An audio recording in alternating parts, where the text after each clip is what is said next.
Hello, everybody. Welcome back to Fan Fiction. A daily, except for yesterday, role-playing experience, play-by-post role-playing experience that we have here on the channel. If you want to join in, head on over to the Discord, which is discord.gg/Henley. I need to clean my glasses, so I will do that while I explain what's going on. So,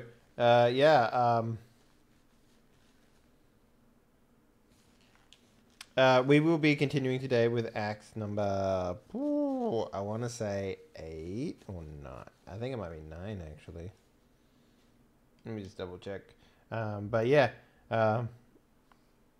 let's get on with it then. This will be act 9. Okay. Bayland was...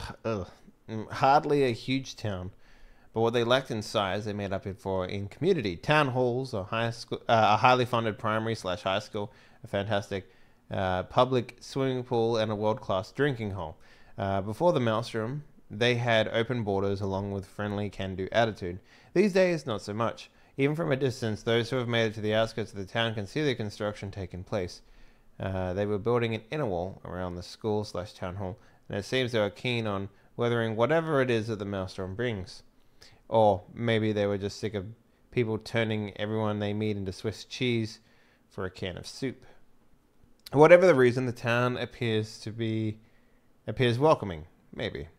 Bayland is in your sights. Proceed with caution, as the recent events might have made even the most friendly person paranoid of strangers. Time frame 4 hours with 1 global boost dice. So let's take a look at who's playing today, and then we will do the GMing stuff and giving XP and all that stuff. So Lavender T, aka Olga,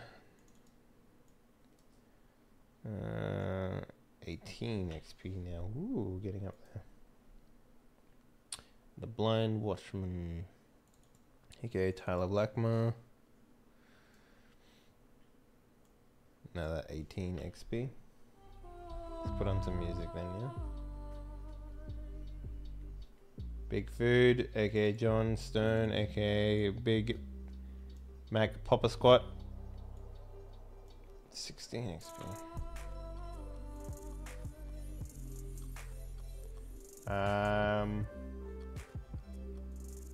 Heavy Metal, okay, Samuel Davis.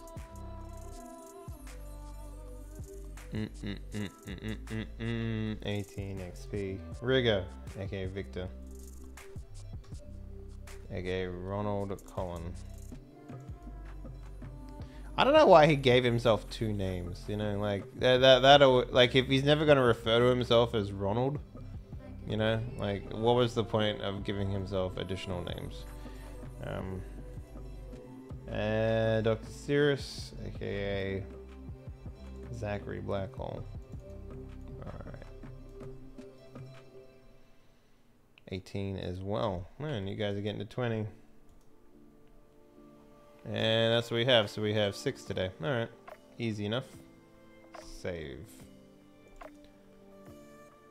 Alright. Game Master. Okay.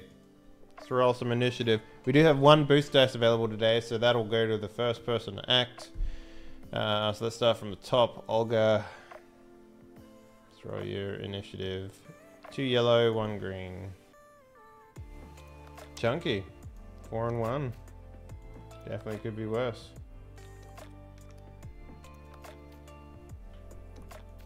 Hey, that's quite up there with like some of the highest ones we've seen. Alright. So you still at the top, Tyler Blackmore. 2 green. 2 advantage. That is unfortunate. You are probably most likely going to be on the bottom again. So let's roll you down there. John Stern. 3 green. That is the wrong dice roll. That's 3 and 1. I don't know why it's still doing that, but you know, it is what it is.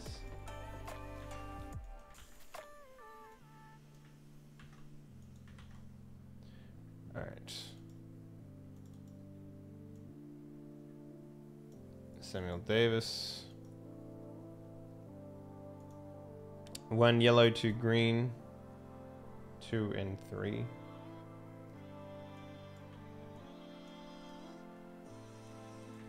That puts you in 3rd place. Ronald Cullen, aka Victor von Varus, who no one could pronounce his first name or last name. Ooh, that's an odd one. 0 and 2. Tyler's still in last place though, even though they got the same result.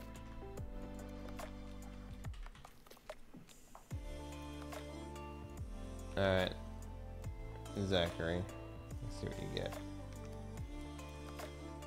2 yellow, 2 and 1.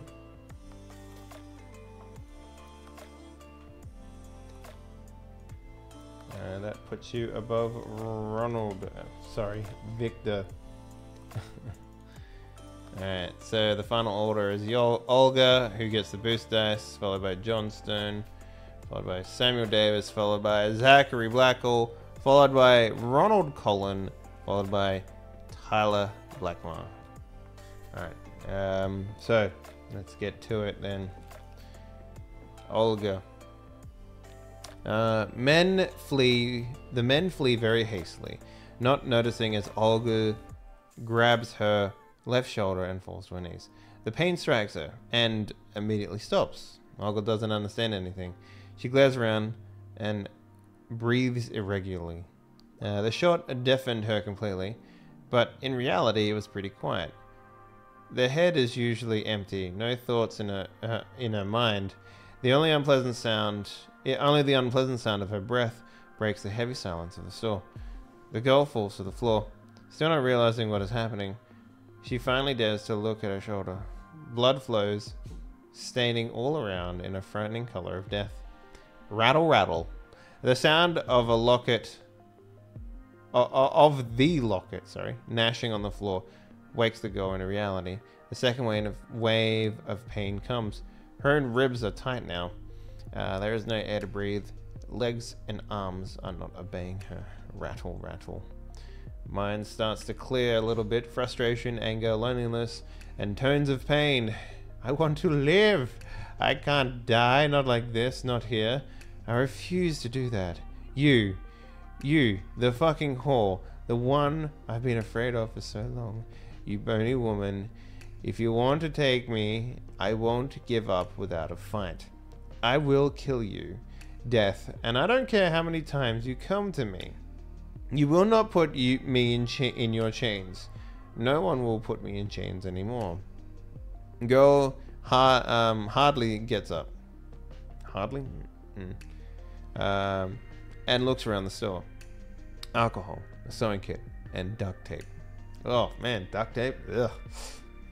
But I can understand why you do it. She drunkenly sways around.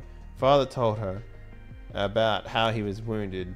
She usually finds a bottle of whiskey, the ordinary sewing kit, and some sort of tape. Whiskey. I don't know if I'd use whiskey. If I was in her predicament, I'd probably use something like methylated spirits or something like that. Maybe rather than whiskey. Yeah, whiskey's a little dirty. Maybe vodka. That's more of a distilled... Anything, yeah. That's hard to say what I would use in her instance, but anything with a higher alcoholic content, I guess, would probably be the better one to use. Yeah. I don't know. I'm not much of a field surgeon. Finds a bottle of whiskey, the ordinary sewing kit, and some sort of tape. From the bag, she takes the knife. Breathe in and out. In, out. Anger starts to rise. She does not feel fear now. Only realization of what's girthy to be done. Hey, exploding dice, thanks for the girth. I want to apply medicine to treat the wound in this order. Interesting. Treat the wound with alcohol and take a sip of whiskey. Okay. Disinfect the knife. How? You know, just saying you disinfect the knife is one thing, but you know, I assume you do the Hollywood standard of like pulling out your lighter and heating up the blade. But otherwise, I don't know how you disinfect it. Pull the bullet out of the wound. How? Use your fingers. What do you do? Again, treat the wound with alcohol. Disinfect the sewing kit. How? Again, I guess you're using the Hollywood standard. Sew up the wound. Tie around the sting with duct tape. You probably... I love that you went for duct tape because it's kind of gnarly, but at the same time, you probably... Like, if you can find a sewing kit in here, you can probably find gauze. Like, that wouldn't be too far removed to believe that, you know, but... we'll go with duct tape. So, alright. I'll give you a blue. So, here's what you get. You get a blue from using the global dice. You get a blue from your description. Even if it's technically like incorrect and you didn't go into too much elaboration as to how you disinfect stuff, you still went ahead and elaborated, which is, you know, something that I asked for at the beginning of this. I'm going to give you severity of the wound was 2, right? So the way that it works healing in this game, let's take a look. I'm pretty sure healing is like you take the severity of the wound and or how many dots you want to heal, and that is the difficulty. I could be wrong though. Let me just take a look.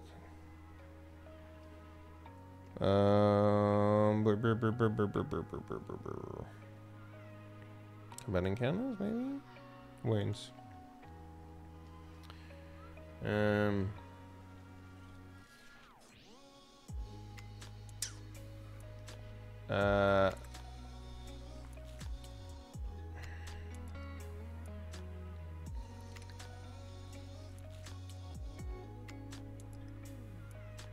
Recovery, medical care, healing wounds.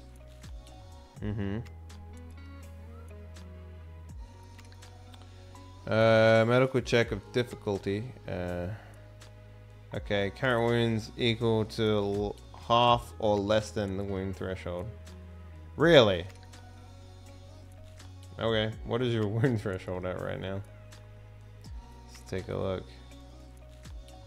Yeah, I don't remember it being that high. Yeah, it's huh. Well, I guess for you, technically speaking, it is only an easy difficulty to do it because you're equal to less than half your wound threshold. Theoretically though, I'm gonna add some black dye because you were shot, and that's the more gaping wound to deal with. So that's how we're going to do the difficulty, because the game says 1 purple. And I say, yo, that's too easy. So we're going to do 1 purple, and I'm going to give you 2 black. Mostly because, well, you're the one that's wounded and you're healing yourself. So that's a black die. And the second is, yo, you were shot. That's how we're going to go with it. So that's what we'll do.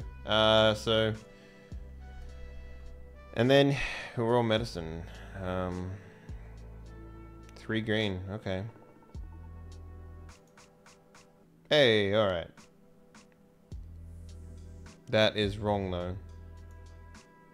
And you rolled better. All right. I don't know why it's giving me the extra, or why it's upgrading the dice. Is there an upgrade in here somewhere? No, there's not. I don't know why it's upgrading the dice. It's weird. It's weird how that works. So, 3 successes, 1 threat.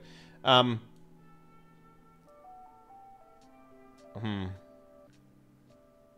gonna say you're gonna take double strain on this one. So that puts you to 8. But you do heal your wounds, both of them. So the way that healing works is for the success, you heal 1 wound. And for every additional success after that point, you heal an additional wound. So in your case, you heal 2 wounds very easily. irregardless of how much I actually made you roll additional dice. So yeah, good job. You heal your wounds. You take a couple extra strain for the process. And yeah, good job. Good job.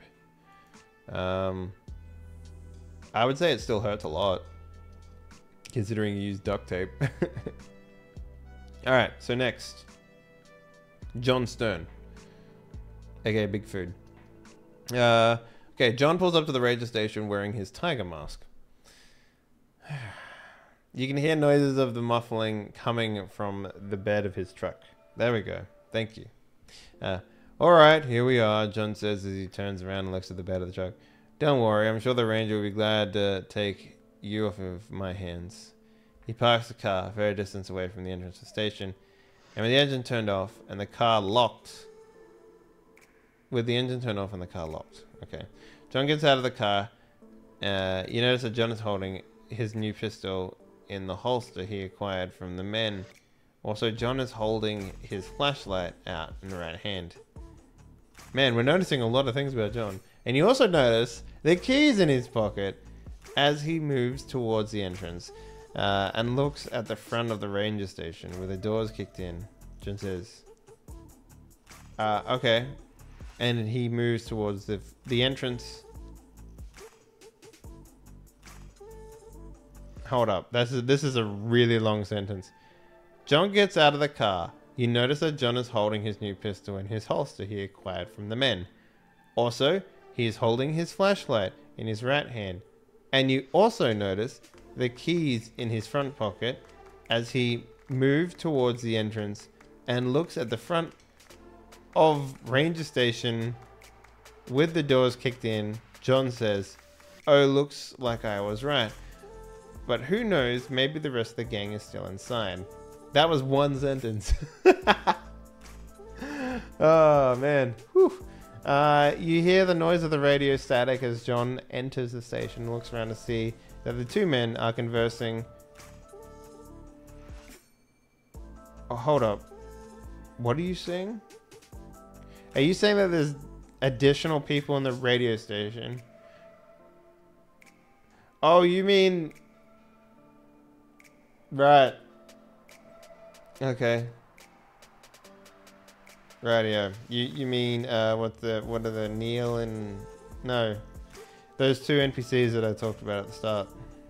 What were they fucking called?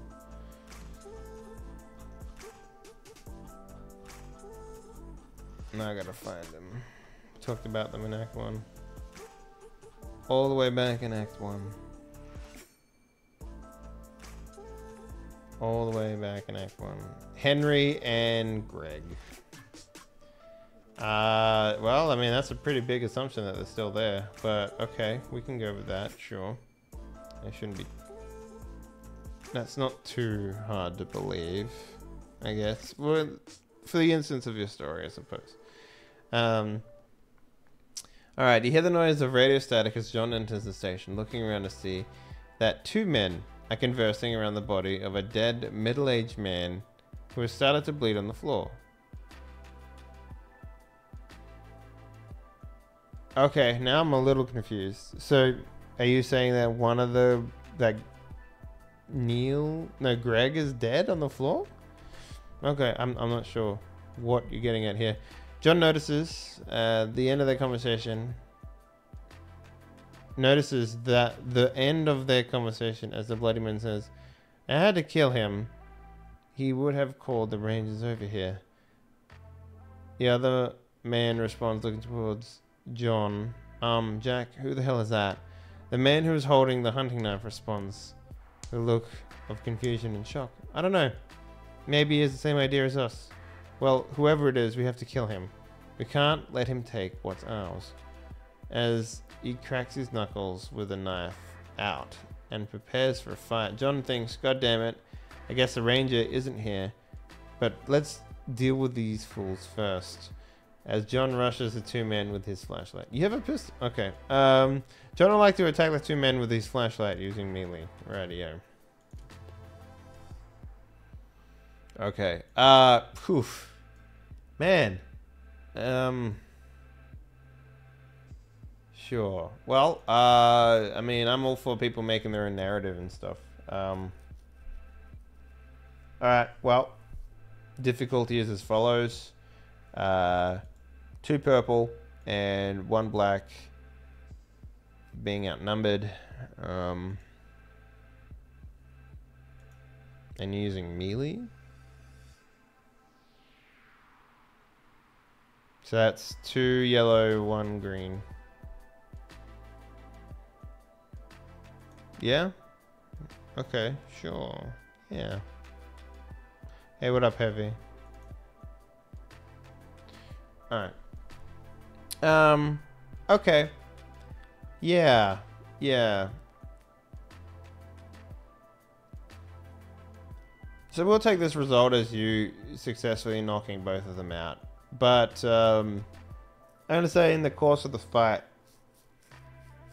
you get injured. So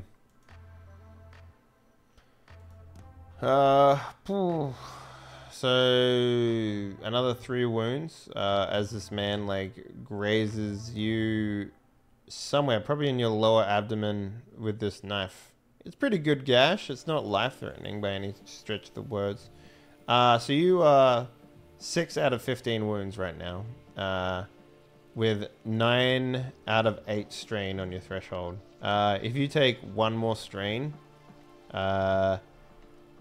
you will be incapable of doing anything. So just keeping that in mind. What up, Gilly? How you doing, man? Okay, yeah, well, I mean, you managed to knock both these dudes out, so good job. Good job. Alright, well, I guess Samuel Davis is up next, so let's see what old heavy metal man is doing this time. Sammy sifts through the trash store. To his frustration, he doesn't find anything valuable. As he was about to give up, he sees the stock cigarette case behind the counter. Oh, he approaches the door to behind the counter and realizes that it is thoroughly locked. Oh. Sammy takes a stock of the situation. He's not safe anymore. Rioters, looters, murderers all infested the city. It would be in his best interest to head home, pack a bag, and get out of the city. However, he really needed those cigarettes. It would be downright irresponsible if he didn't at least attempt to loot the rest of the store. I'd like to do everything I can to get behind the counter and loot the cigarettes, as well as any other interesting loot. I assume this would be a skullduggery roll, but seeing as though I do not have the skill, I suppose it would be a stat roll. Yes, it is skullduggery. Unless you wanted to, say, use like brute force to get into it, which I don't think you're capable of.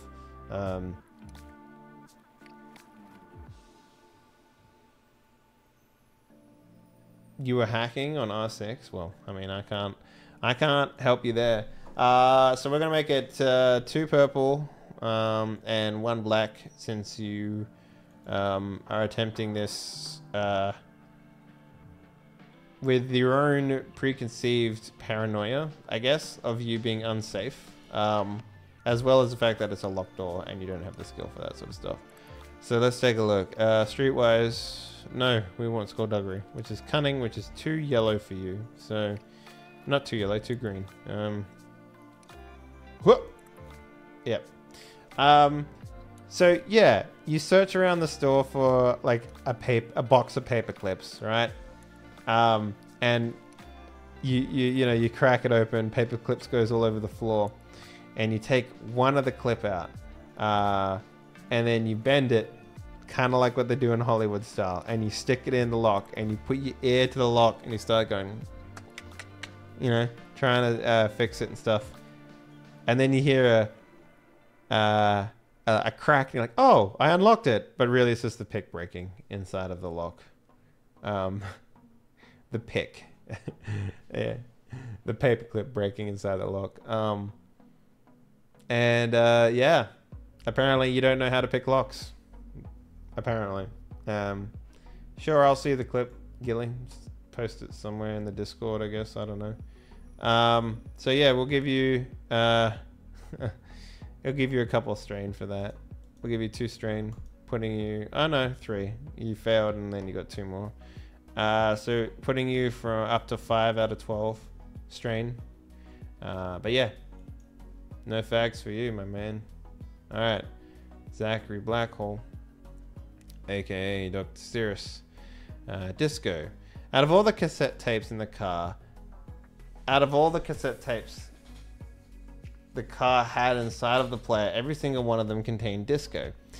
He wanted to yank the wheel to the side of the road and feel a cold embrace of death. Plus, it had a weird smell in it, like new car smell that just sort of went stale and somehow curdled. How is that even possible? Brass side, shag carpet, and bucket seats. I need a goddamn nap. Shag carpet? In a fucking car? Okay. The car hummed silently, almost purring, as he cruised down the road out of Wendigo. Very rarely he would see an empty car. Most people were likely in town when the shit went down. A few points were still contaminated, by recent events. During a few points, he saw stains of an oval painting on the side of the road. And an oval painting, I don't know what that is. He saw a group of people with bags walking along the road. As he passed them, one of them pointed, Don't you be fucking pointing your fucking finger at me, you little piece of shit. Okay. They disappeared in the rearview mirror. And they were headed towards Bayland just like him. He'd been in Wendigo for about a month after moving to the city and normally stayed there. But he did a few side jobs for Charles Ventus, contact in Bayland on the side. It was a little smaller than Wendigo, and its white-collar crime task force was far less capable of dealing with his particular set of skills. It was a skill set he helped pass on to some of his contacts there. Were any of them still alive? And was that lemon air freshener? That smelled kind of nice. He kicked open the gov blocks and searched the county map. For a county map. Better have some notes ready by the time he got there.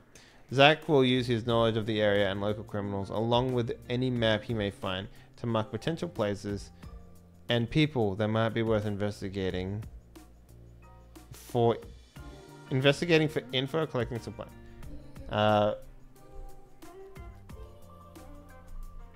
Okay.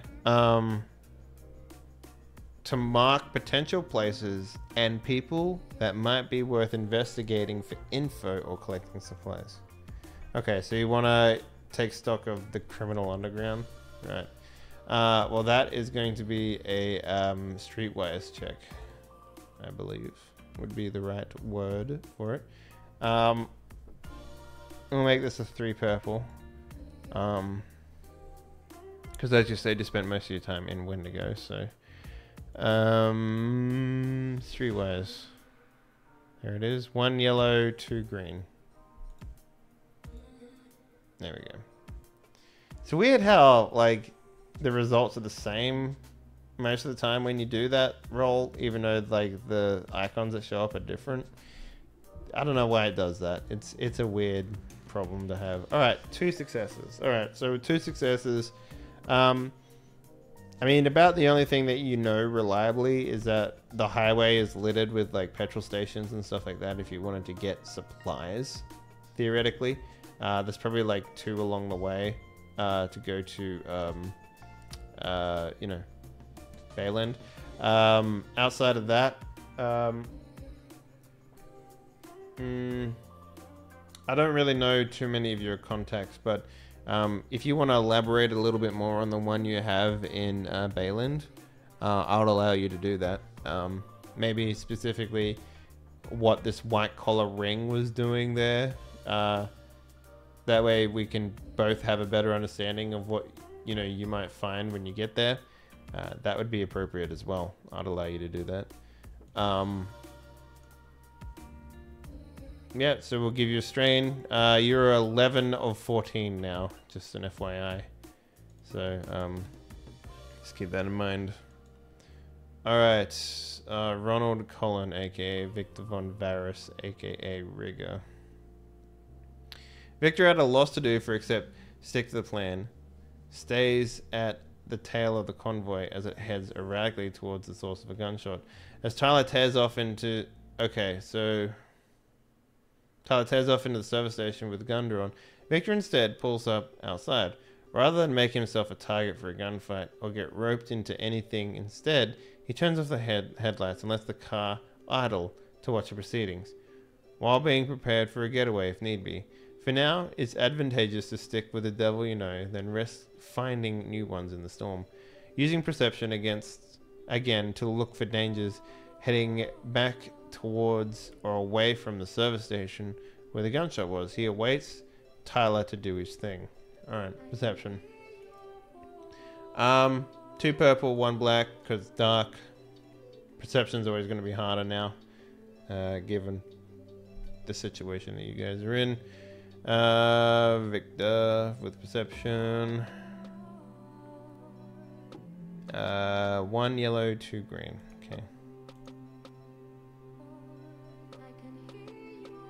No, 1 yellow, 2 green. Come on. 1 yellow, 2 green. Okay. That was 2 rolls then, back to back, that were incorrect. Alright, so failure and advantage. Alright. Yeah, it's with your headlights off, it's incredibly hard to see anything out in the storm. In fact, you have a hard time seeing anything that's inside the store as well. So yeah, you don't really see a whole lot. If anything, you put yourself on edge by like trying to find monsters in the dark. So with an advantage of 1, normally in an actual game, like having an advantage would let you buy something, but not so much in this game. So your strain is 3 of 14, so you got plenty more. All right, so Tyler Blackmar, the last person to act. Once again, at least you're consistent with that. As the scene starts, Beasts of America starts to play. Bang. Breaks up the monotony of the travel. Instinctively, Tyler slams on the brake and ducks. Fuck. Oh, and ducks. Okay. And ducks. Fuck. And ducks. Fuck. Moments pass with no shattering glass, but the scream of a woman, instantly switching into cop mode and slams on the gas, heading towards the source of the shot. As he pulls up to the gas station, he notices the blood and caked on the glass. What? Caked? Okay. Notices the blood and caked, and cracked. What the fuck, Dave? And cracked glass on the door, pulling at his badge and service pistol. He quickly and quietly makes his way towards the door, pushing open the door. Okay, so as to not ring the bell, he slips in and notices the woman, blood leaking down his arm, and flashes back to the day his wife died and seeing her and his daughter's bodies. He quickly snaps out of it and sheaths his pistol and brings his badge out. You don't see specifically an open wound anymore. You see you come in on her like duct taping her fucking sutures up like a crazy person. Ma'am, do you require aid? The song ends on "We ain't gonna die like this." Tyler meets another lost soul auger along the road and decides to give aid. Well, I mean, she's technically already healed herself, so I mean, you can do the whole thing of like, you know, inspecting it if she allows it, right? Like, technically speaking, she would have to allow this. So we'll leave it at that. I won't make you lose any strain once again. And that pretty much wraps up everyone, I guess. Yeah, good stuff. We're gonna jump on over to Yakuza 0 now. But yeah, that's another day wrapped up. Again, so today is Friday. So tomorrow is Saturday. I will be posting the XP totals for everyone, along with today's act. If you want to make any purchases, please do so. at the and put it in the start of your Act 10 post. But yeah, that's pretty much it for this week. We'll see you on Monday for more fan fiction. But stick around, we got more stream to come. Yeah.